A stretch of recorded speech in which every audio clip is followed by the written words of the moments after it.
In 2012, one of the most historic football clubs in the world was liquidated and dropped to the fourth tier of Scottish football. Their stadium once held over 118,000 fans for a single league match, a British record that has never been broken in over 85 years.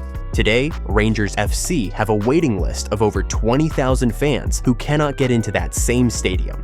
Not because the club is struggling, but because Rangers have outgrown one of the most iconic stadiums in football. And for 30 years, every serious attempt to fix that has fallen apart. Years of failed plans and financial collapse, a construction disaster that forced Rangers out of their own stadium, and a protected 100-year-old stand that legally cannot be touched. But new ownership has just arrived with a plan Rangers have never attempted before, and if it works, Ibrox Stadium will never look the same again. This is the full story of Ibrox Stadium and the expansion that could change everything for Rangers Football Club.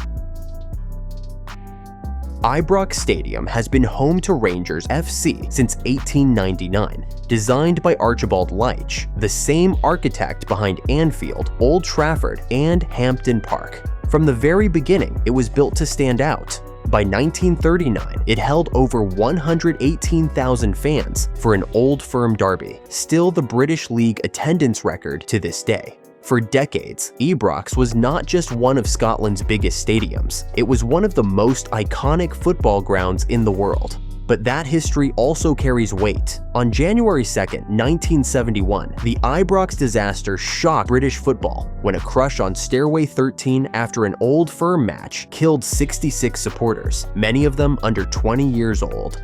It remains one of the darkest days in the sport's history.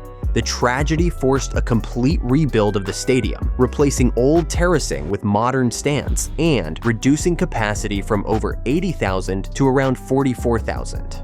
Further redevelopment in the 1990s pushed it back above 50,000. But one structure remained untouched, the iconic red brick main stand, built in 1929 and now legally protected. It cannot be raised or extended, meaning every future expansion must work around it. Today, Ibrox holds around 51,700 fans. Season ticket renewals sit at 99%. The stadium has sold out for 6 consecutive seasons. Over 20,000 supporters remain on the waiting list, many of whom may never get a seat under the current setup. Every home game, Rangers are not struggling to fill Ibrox. They already have. The issue is that they cannot grow beyond it. More seats mean more matchday revenue, more hospitality income, and more financial power to compete at the highest level. Rangers generated around £43.8 million in matchday income in their last financial year. But that figure is capped by the stadium itself. That pressure becomes even more visible just across the city. Celtic FC play at Celtic Park, a stadium that holds over 60,000 fans, nearly 9,000 more than Ibrox.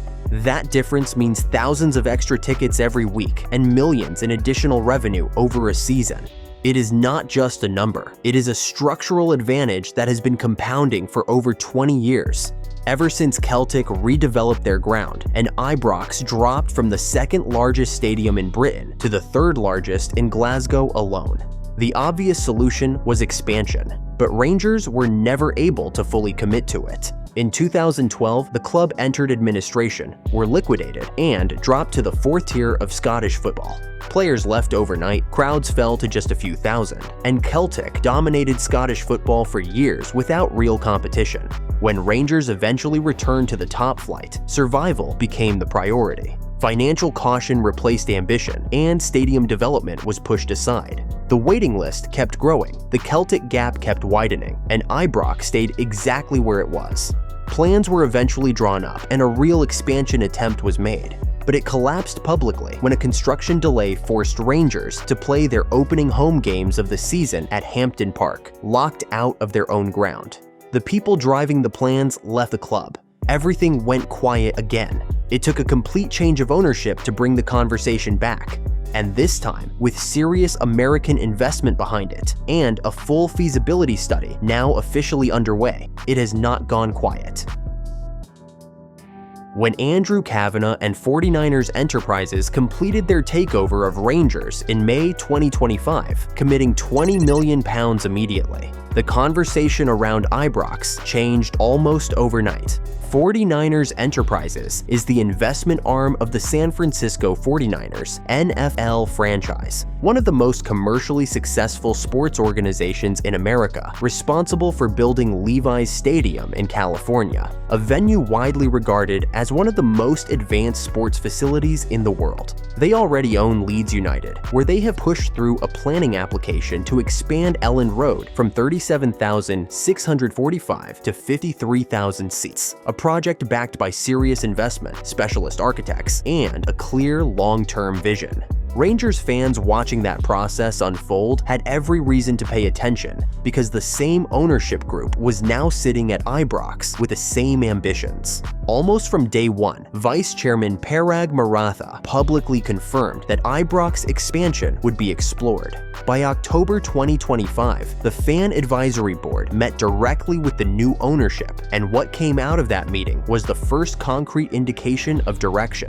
The club's preferred option is to lower the level of the Ibrox pitch and add approximately 4,000 seats, taking capacity from 51,700 to above 55,000. Lowering the pitch means excavating the playing surface downward and adding new rows of seating around the entire lower bowl, bringing fans closer to the action and significantly increasing atmosphere as well as capacity. Financial analysts have estimated this change alone would add up to £5 million per season in matchday income at current ticket prices, before any uplift in hospitality or commercial revenue is counted. But the pitch is only part of it. The plan being developed is not just about adding seats. It is about transforming the entire Ibrox experience from the moment a supporter arrives to the moment they leave.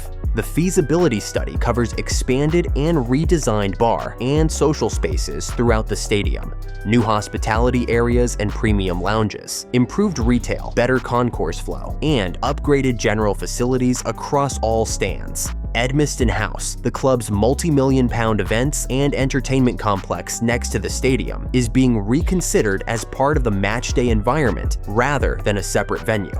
The G51 site and existing office spaces around the campus are also being reviewed for how they can serve supporters on match days, potentially unlocking significant space for fan zones, food and drink areas, and pre-match entertainment that currently does not exist at that scale.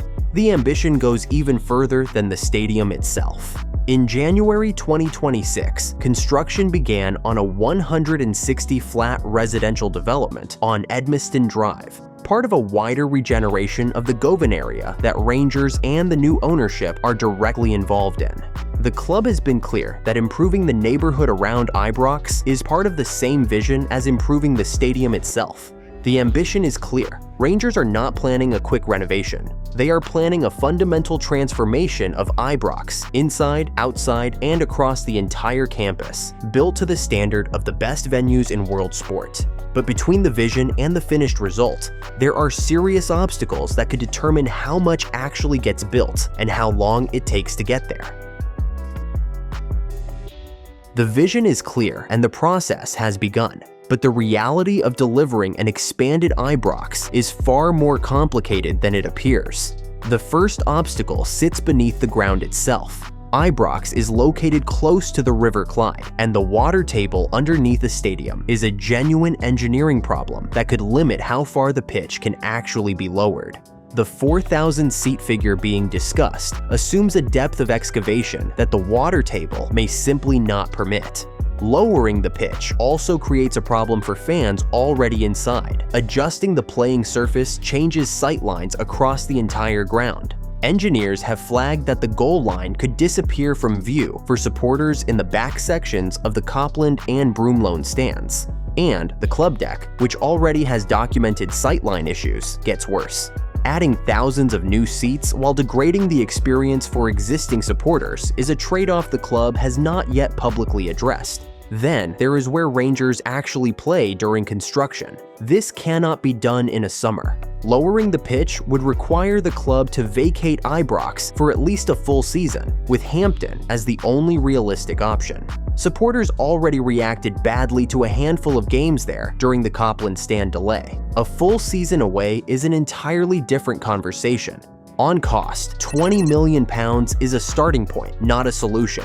Lowering the pitch alone is estimated beyond £20 to £25 million before any concourse, hospitality, or technology work is added. A full redevelopment towards 60,000 seats would likely require well above £100 million, needing external financing and commercial partnerships, all while the squad still needs investment to stay competitive. The timeline is the final reality check. Planning approval must clear Glasgow City Council, Historic Environment Scotland, and local transport authorities before construction can even begin. Henry Winter reported a target of 60,000 seats by 2030, but that was before the feasibility study had even launched. A realistic estimate puts a finished expanded Ibrox well into the mid-2030s. Rangers have been here before. In 2008, plans for a 6-star hotel, a retractable roof, and a roll-up concert pitch were drawn up and then disappeared completely when the club collapsed in 2012. The difference now is that 49ers Enterprises have actually built and expanded stadiums and are running a structured process with real capital behind it. But capital and intent have never been the problem at Ibrox. Getting through the engineering, the planning, and 30 years of history all at the same time. That is what has stopped every previous attempt. So what do you think? Will Ibrox actually reach 60,000 seats? Or will this be another plan that stalls before it is ever built? Drop your answer in the comments. And if you enjoyed this video, don't forget to like and subscribe for more football stories.